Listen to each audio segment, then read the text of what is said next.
Así como alguna vez nosotros te dijimos o te planteamos qué pensábamos que tenía en algún momento, en ese momento, en uno de los momentos cruciales, bueno, casi todos los momentos en Argentina son cruciales, qué tenía en la cabeza Macri, hoy te vamos a tratar de plantear qué tiene en la cabeza Alberto Fernández.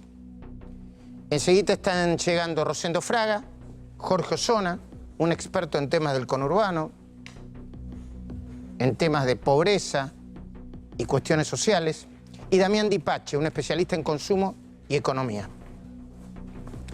¿Qué tiene en la cabeza Fernández? La cabeza del presidente electo y proclamado Alberto Fernández era, hasta el fin de semana, un mapa inabarcable. Convivían los asuntos más enormes, complejos y urgentes, los que le interesan a Eduardo Feynman y a mí también. Convivía eso con datos anecdóticos, casi insignificantes. Detalles mínimos que por su tendencia, la tendencia de Alberto Fernández, a ocuparse de todo y no delegar, tampoco quiso dejar pasar durante los últimos días. ¿Qué temas? ¿Qué tenía en la cabeza? ¿Qué tiene en la cabeza? Desde la deuda externa hasta el cambio en los billetes de los animales autóctonos por los próceres y personalidades de la cultura. Sí. Pasando por el conflicto de Bolivia, el conflicto de Chile, arde en Chile y Bolivia, Bolivia más, hoy todavía, desde su respuesta a la postura del gobierno de los Estados Unidos y su apoyo a la legalización del aborto, todo eso tiene en la cabeza Alberto Fernández. Para entender cómo piensa Alberto Fernández, porque es difícil seguirlo a veces, con sus definiciones. Mucha gente me pregunta, le debe preguntar a todos los periodistas, a todo el mundo, o a todos los que más o menos lo conocemos. Che, ¿qué está pasando por la cabeza de Alberto Fernández? Bueno, para entender cómo piensa, lo mejor es escucharlo cuando no habla en público. Te repito, para entender cómo piensa, lo mejor es escucharlo cuando no habla en público, cuando habla en reserva, con su equipo, con periodistas, con algunos periodistas. Así, de esa manera, quien lo oiga puede inferir, por ejemplo, que Alberto terminó de ordenar su cabeza este fin de semana, cuando se fue a descansar a casa de un amigo en la provincia de Buenos Aires. Y que en su cabeza quedó resonando algo que le dijo en una reunión reservada el presidente de México, Andrés Manuel López Obrador, ya hace unos días, cuando estuvo en México. ¿Cuánto hace? ¿10 días? ¿15 días? ¿Qué sé yo? ¿En la Argentina pasa todo tan rápido? Andrés Manuel López Obrador, AMLO. Esto le dijo a Fernández, y que todavía le resuena en la cabeza al Fernández, todavía ayer le resonaba en la cabeza. Estas palabras claves, son 6. Alberto, no te pelees con los gringos. Los gringos en parte de Latinoamérica y en México también le dicen a los Estados Unidos, Alberto, no te pelees con los gringos. Pero Alberto le aseguró y le dijo, quédate tranquilo. Le dijo a Alberto que esto nunca va a suceder. Alberto Fernández ahora está pensando en el arranque de su administración. Es muy importante que yo te transmita esto, así vos te das una idea de cómo sueña e imagina Alberto Fernández el arranque de su administración. Después vamos a ver si le sale. Buenas noches, Osona, gracias por estar acá. Luis, ¿cómo estás? Buenas noches a Cecilia de Habana. Buenas noches, Luis. Buenas noches a Hugo Machiavelli. Buenas noches a Damián Di Pace. Buenas noches. Vamos a hablar de economía, de cuestiones sociales. A ver, es muy importante lo que sueña y lo que quiere de su propio arranque Alberto Fernández, porque en términos generales él lo vislumbra, lo sueña, lo imagina, escuchen bien, como el arranque que tuvo Néstor Kirchner ni bien asumió el 25 de mayo de 2003. Si vos tenés 20 y pico de años y no te lo acordás, o si estás con tu mamá, con tu papá, con tu tío, déjame que yo te recuerde algunas cosas, porque Alberto está apalancado en esa situación. Y de hecho está diciendo que desde el punto de vista político son muy parecidas. Al gabinete Alberto ya lo tiene cerrado. Te lo dijimos hace mucho tiempo ya. Quizá haya una sorpresa de último momento, pero hoy, a esta hora, todavía no la hay. Quizá en esta reunión con Cristina terminaron de acordar algunos puntos que habían quedado en el aire. Es un poco difícil creer que solamente hablaron de cuestiones personales. Pero el Alberto del arranque, el que se imagina el mismo, promete ser hiperkinético, igual que Néstor. Hiperkinético. Si no sabes qué significa hiperkinético, anda, métete en Google. Es con un ritmo vertiginoso, casi desesperante. Alberto cree que sabe cómo hacerlo y cómo parecerlo, cómo ser y cómo parecer hiperkinético. Porque Alberto fue su jefe de gabinete. Es decir, ya empezaron, todo el mundo quiere enterarse. Vean el programa. Es decir, el que le alcanzaba los elementos con los que entonces el presidente preparaba el guiso de la acción política. Le digo Zona y a Dipache, este gobierno va a venir con mucho elucubración política. Después vamos a ver si le sale bien o no. Toda la política que no tuvo el gobierno de Macri es muy probable que la tenga este gobierno. Al presidente electo le gusta recordar que Néstor Kirchner asumió con el 22% de los votos, pero que ni bien se puso el traje de presidente, empezó a restituir la autoridad presidencial y todo el sistema político. Y todo el sistema político fragmentado y en peligro como estaba, dice Alberto, después del que se vayan todos, que se vayan todos incubado durante la crisis de diciembre de 2001. Voy un poco para atrás y después vuelvo para adelante. ¿Recuerdan Alberto Fernández y algunos de los ministros de la época algunos actos fundacionales que marcaron la impronta de la gestión de Kirchner? Por ejemplo, me lo mencionaron dos futuros ministros, es hecho. El sorpresivo viaje a Entre Ríos que hizo Néstor Kirchner 2 días después de asumir, para dar solución al conflicto docente en Entre Ríos. Un conflicto docente que tenía paralizadas las clases desde el inicio del ciclo electivo, en 2003. Kirchner, escuchen bien lo que hizo, porque era un animal político. Primero se aseguró que la solución se había acordado. Después desapareció de la agenda de los medios durante 5 horas. Nadie sabía dónde estaba. Yo recuerdo que todo el mundo preguntaba, ¿dónde está Kirchner? ¿Dónde está Kirchner? Al final aterrizó en la provincia que gobernaba Sergio Montiel. Perdón que te nombre gente que ya no está en la política, pero es bueno que vos sepas estos antecedentes, porque Alberto va a querer hacer eso. Junto con el entonces ministro Filmus, Daniel Filmus, de Educación, aterrizaron los dos de improviso. ¿Para qué? Para dejar en claro que él había terminado con ese conflicto docente, que él, el presidente, había sido el benefactor. Para dar una señal de qué cosas le importaban más, en ese caso la educación. Los docentes y la comunidad educativa tomaron nota de ese acto de audacia política. Y a partir de ese momento, los gremios de los maestros, algunos más, otros menos, se alinearon inmediatamente con el nuevo gobierno. Ese era Kirchner. A ver, te voy a recordar las imágenes, el momento, solamente unos segundos para que te ubiques en tiempo y forma. Porque Alberto 2020 quiere ser el Néstor Kirchner de 2003. Mirá. Grave. Tenemos que trabajar mucho, tenemos que poner mucho esfuerzo, tenemos que estar donde están los problemas. Nos faltarán muchas cosas, pero no nos falta ni ganas, ni fuerza, ni decisión de construir una Argentina distinta donde todos podamos volver. Y para ir terminando, les vuelvo a repetir, para nosotros es tan importante, como Daniel lo sabe, un chico de la capital federal, como un chico de Jujuy, de Entre Ríos o Tierra del Fuego. Todos tienen que tener el mismo nivel de acceso a la educación. Kirchner es Alberto Fernández puro. En las entrevistas, cada vez que... Bueno, a mí cuando lo entrevisté me dijo, claro, vos porque sos porteño. Sabe qué decirle al resto del país y sabe que incluso entre los porteños, que lo pueden votar, puede caer muy bien decir que él es federalista, como lo acaba de decir, lo dijo en su momento Néstor Kirchner. Pero escuchá, un mes y medio después de asumir, el 6 de julio de 2003, perdón, Osona, que haga un poco de historia, pero a veces la historia sirve, Néstor anunció la implementación del programa de seguridad alimentaria denominado El Hambre Más Urgente.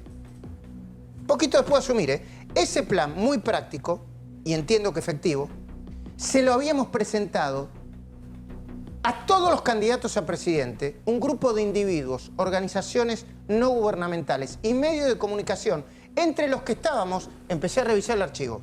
El Grupo América, La Nación, Clarín, Juan Carr, Poder Ciudadano, un montón de gente más y organizaciones más. Y yo también estaba.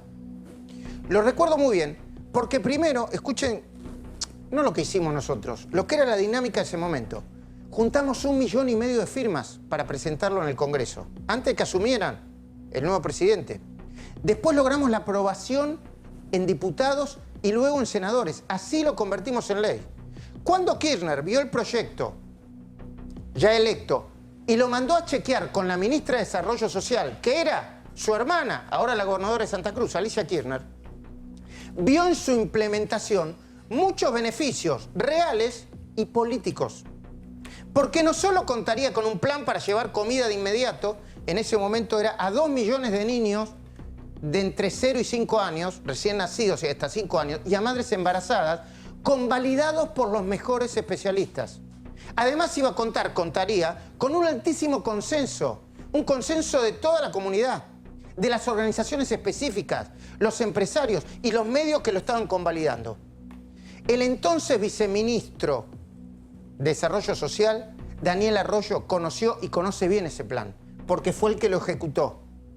El plan contra el hambre más urgente fue exitoso. ¿Por qué? Porque logró su objetivo: alimentar de inmediato una parte de la población que lo necesitaba con extrema urgencia. Perdió el sentido 2 años después, por 2 motivos diferentes. 1, la economía estaba creciendo y ya no parecía tan urgente. Y 2, se metió en el medio de la interna política. Duhalde versus Kirchner. Se enfrentaron a lo largo y a lo ancho del país. Cualquier parecido entre ese plan contra el hambre más urgente y el Consejo contra el Hambre no es pura casualidad. Es Alberto repitiendo una receta que a Néstor en su momento le funcionó. Pero es posible que además, de acá en adelante, por la cabeza de Alberto, pase el recuerdo de un gobierno que supo elegir a sus enemigos políticos de manera, yo diría, magistral, para mejorar su imagen más allá de la marcha de la economía. ¿Qué enemigos? ¿Los recuerdan? Yo los recuerdo muy bien. La mayoría automática de la Corte Suprema de Justicia de Menem, a quien Néstor Kirchner le pidió la renuncia por cadena nacional. Osona, perdón, ¿cuántos años tiene? Espero que le pregunte. ¿Cuántos años tiene Osona usted? 61. ¿Se acuerda de todo esto, no? Sí, cómo no. Bueno, vos, Cecilia, eras muy chiquita. Pero me acuerdo también. Kirchner, a ver, un presidente le pidió por cadena nacional la renuncia a toda la Corte Suprema de Justicia. ¿El impacto político que tuvo eso? Se enfrentó con José Luis de Barrio Nuevo, que no tenía una buena imagen. Y por sobre todas las cosas eligió un enemigo perfecto, perfecto. Carlos Menem, el expresidente que se negó a enfrentarlo en segunda vuelta porque sabía que perdía. El campeón de la corrupción para el kirchnerismo. El que vendió las joyas de la abuela, pero al mismo tiempo fundió el país. No había enemigo mejor. El que hizo estragos con la educación, la salud pública, la cultura en general, y que además contagió de frivolización extrema a la política. Fue tan funcional la demonización de Menem para los 4 años de gobierno de Néstor Kirchner, ni el primero, ni el segundo, ni el tercero, los 4, que el mismo presidente se dio el lujo de ponerlo como un símbolo de la mala suerte, como un símbolo de la yeta. ¿Se acuerdan ustedes? Yo me acuerdo. No le pedí estos videos porque los iba a hacer trabajar toda la tarde, chicos. Producción.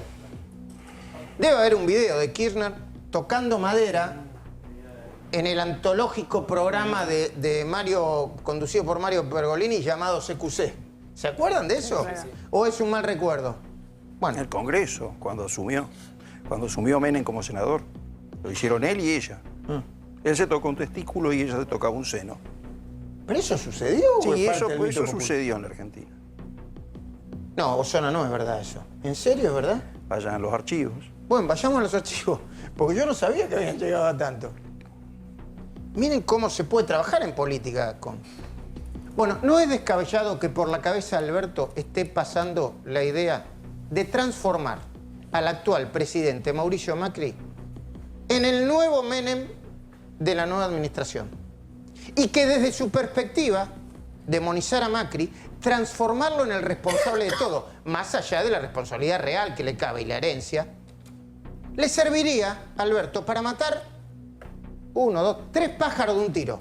1, ganar tiempo hasta que la economía se estabilice. 2, quitar de la agenda, poniendo a Macri como el gran villano, a la previsible interna con Cristina Fernández y otros sectores del Frente de Todos. Y 3, alinear el discurso con el de los sindicatos y las organizaciones sociales, que a través de Juan Grabois ya le hicieron saber que su paciencia tiene mecha corta. Ah, Grabois ya empezó. Hoy le dio a Macri, no sé con qué pero hoy le dio a Macri, dijo, Macri iba a quedar en la historia como el gran garante y el que convalidó el golpe de Estado en Bolivia. Ya lo ponen en la historia, le ponen diferentes imágenes, ¿no? Osona está mirando... Como cómplice dijo que iba a pasar a la historia. ¿No qué? Dijo eso, Grabois. Es un despropósito. ¿Es un despropósito? Lo dijo la señora de Bonafini también. ¿Un despropósito por qué, Osona? Porque no hay pruebas de eso. Eso es una especulación política. Eso es una salida fácil de demonización del adversario. Ahora, la pregunta es, ¿así se pretende superar la grieta? No. Porque por otra parte hay una gran diferencia entre la situación actual y la del 2003. Este gobierno no obtuvo el 40% de los votos. Bueno, ahora después me gustaría... Bueno, vamos a hablar de las diferencias, pero está bien, Osona. Me gusta porque me sigue por lo menos sigue el hilo de la reflexión política que estamos haciendo. Alberto Fernández, además, tiene una mirada muy distinta a la de los analistas clásicos sobre Bolivia, Chile y los Estados Unidos. Yo les doy información, después ustedes dirán, ¿tiene razón o no tiene razón? El presidente electo explica en la intimidad que no es ni delirante, ni setentista, ni contraproducente defender la idea de que Evo sufrió un golpe de Estado y que el actual gobierno de Bolivia es ilegal. Insiste en que lo mejor que puede pasar en Bolivia es llamar a elecciones libres, sin proscripciones, porque no hacerlo podría implicar la inminencia de una guerra civil.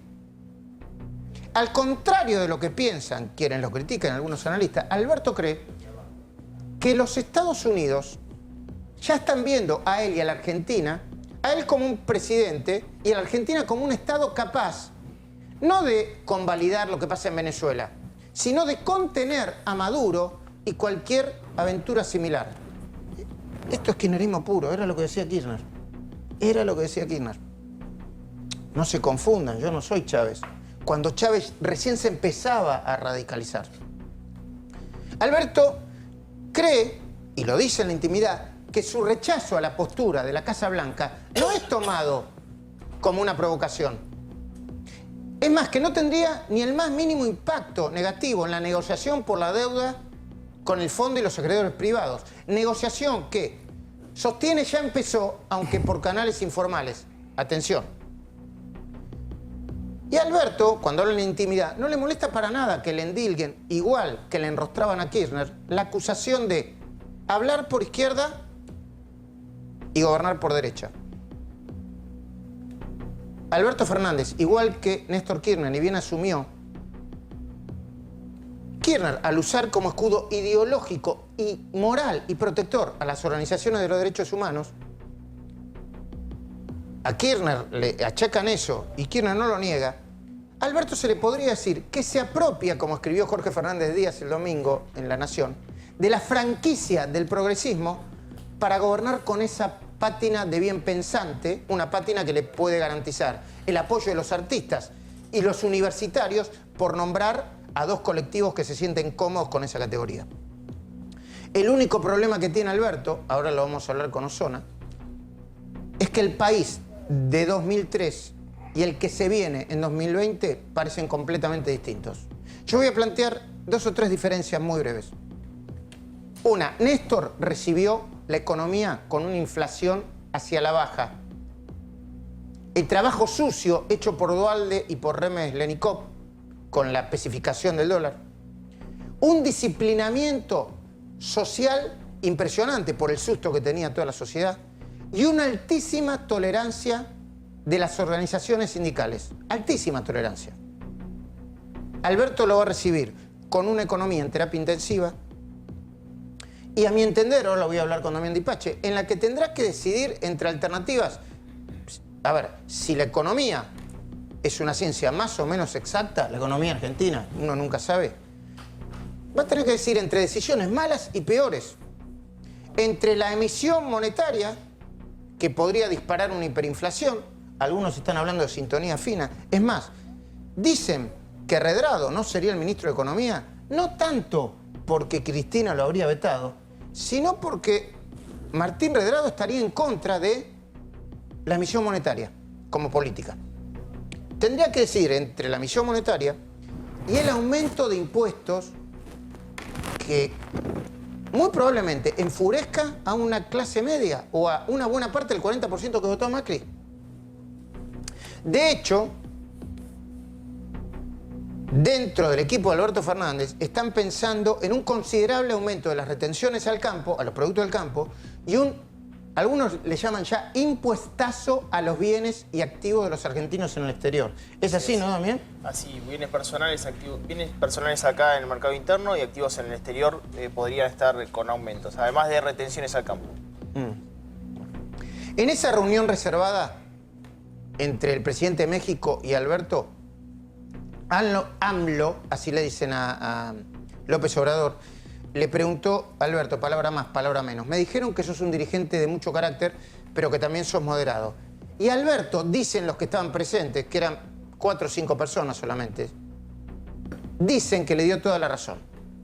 Es posible que por su mente haya pasado la de Alberto, cuando nos preguntamos qué tiene en la cabeza Alberto, aquella frase que la adjudican a Kirchner, cuando Kirchner le mencionó a Bush en uno de sus encuentros personales, una frase que hoy la citan en los manuales de historia reciente, archiconocida, una frase que dice así, y la adjudican a Kirchner.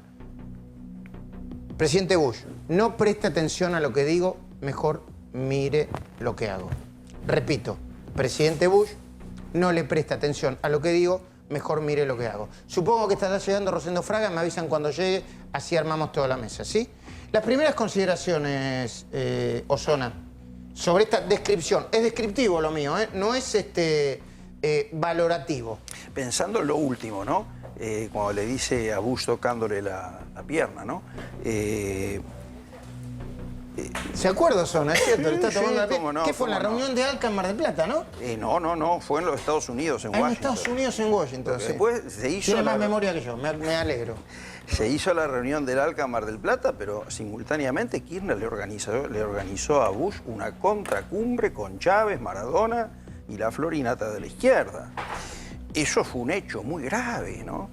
Por otra parte, toda esa saga que magistralmente describís vos. Muchas gracias. ¿No? Sí. Lo de magistralmente te Sí, en términos de la estrategia kirchnerista, de la estrategia de Néstor Kirchner, de recomponer la autoridad presidencial devaluada, bueno, un poco por lo que había ocurrido durante De la Rúa y la crisis, ¿no?, posterior a su renuncia, ¿no? Fue el comienzo de la grieta, porque ahí comenzó una división. ¿No fue el conflicto con el campo? No, pero ahí comienza justamente la demonización, ¿verdad?, de toda una serie de sujetos que fue abriendo en el interior de las élites heridas muy graves, heridas muy serias, sobre todo en el interior del peronismo, ¿verdad? Por supuesto que esto dio lugar a una escalada. Ahora, en principio, la recomposición de la autoridad presidencial que se consolida con la victoria en la legislativa del 2005, cuando la señora de Kirchner derrota a la señora de Duhalde, ¿verdad? Supuso, bueno, además, dada la mejoría de la situación económica, una recomposición de la autoridad presidencial, con todo lo importante que eso es culturalmente en la Argentina, ¿no? Ahora, o sea, recompuso la autoridad presidencial, eso se lo reconoce. Eso es cierto, recompuso la autoridad presidencial, pero una modalidad de autoridad presidencial, ¿verdad?, anticipatoria de lo que después ocurriría en el 2008. De modo que, a ver, acá justamente ese tipo de liderazgo agonal, por así decir, fue anticipatorio de la grieta que después se produjo en la Argentina. La génesis no está en el conflicto del campo, ¿no?, sino en la situación de necesidad, por ahí, de 2003, pero después en un estilo político que por otra parte era bien conocido en Santa Cruz. Es decir, la gente que conocía la forma que ellos hacían política. En Santa Cruz sabía muy bien que no era solamente una estrategia orientada. A ver, usted me está diciendo, Zona, que usted prevé en el gobierno que viene de Alberto una situación similar a las peores desviaciones al kirchnerismo. No, yo no sé verdaderamente, es Claro, un misterio, yo no sé qué es lo que va a hacer Fernández. Ahora, hay una cosa que yo te escuchaba atentamente, ¿no? La idea de reeditar la historia, ¿no? Como si los procesos pudiesen reeditarse fácilmente, eso no es así. Esta coyuntura es totalmente diferente. No hay un deterioro de la autoridad presidencial como la del 2003. No hay, por otra parte, una situación económica, es una situación económica complicadísima. Pero ¿Es no, más complicada que la de 2003 para usted? no creo, yo creo que no. La del 2003, en el 2003, a ver, en líneas generales el país ya estaba en marcha, a raíz un poco de la tarea sucia realizada por el tándem Duhalde, Lavagna, bueno, Lenikov. primero Hermes Lenikov, etc. Ahora, también hay que tener en cuenta algunas cosas. Había default, la Argentina se declaró en default. La Argentina tenía una capacidad instalada inmensa, motivada, ¿verdad?, por las inversiones de los 90. La Argentina tenía un 50% de pobreza y un 25% de desocupación. Bueno, Además, la soja salvadora. Cuando ocurren los episodios del Puente Pueyrredón, Duhalde anticipa, sale de la crisis, ¿no? Por arriba, anticipando la salida electoral y la entrega del poder. Bueno, hablando... Poco después se produjo el auge de la soja. Bueno. Era distinto.